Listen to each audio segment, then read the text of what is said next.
kids, this is Hillary in the youth department here to tell you about our April craft kits and some fun new books that you can check out.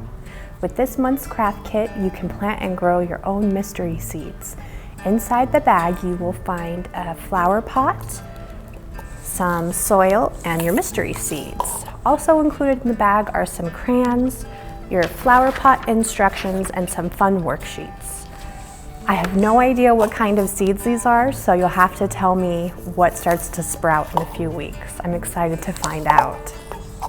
Now for our new books. The books I picked out are just all about springtime. The first one is called The Belonging Tree. The summary says, life was ordinary in the big oak tree on Forest Lane. Squirrels lived in every part of the tree, and the gray squirrel family inhabited the knot in the middle. But the neighborhood starts to change as the big oak tree welcomes families of chipmunks, beavers, and birds.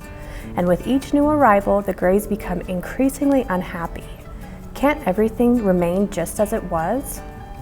It will take an unexpected event to open hearts and bind together this diverse animal community where everybody belongs.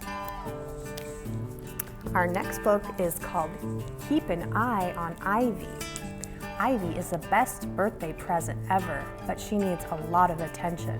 If you take your eye off her for just 1 minute, you'll discover she's a plant with an appetite for trouble. This book has a fun pop-up surprise at the end, too.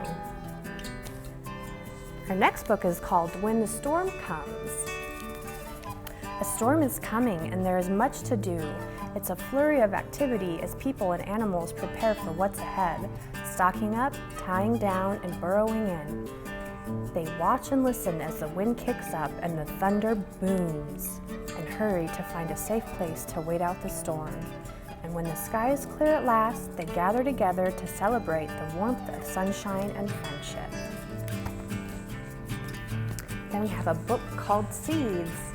Seeds harbor immense potential. They defy their size by sprouting and growing into plants. And these plants develop beautiful flowers and delicious fruits and vegetables. Even in the most unlikely environments, seeds manage to thrive. Like seeds, we can cultivate and nurture something wonderful. There is much we can learn from seeds. And the last book we have is called A Garden in Your Belly. Did you know there is a garden blooming in your belly? Your belly is full of tiny creatures and they love to eat. Come on a journey through the river of your gut and visit the microbiome, a garden of microscopic creatures that affect your hunger, health, and emotions. Along the way, learn how to take care of your microbes to make a happier, healthier you. These books are all available to be checked out. Just let us know if you're interested in any of them. The library is now open for browsing, so you're welcome to come in and say hi. We would love to see you. Thank you.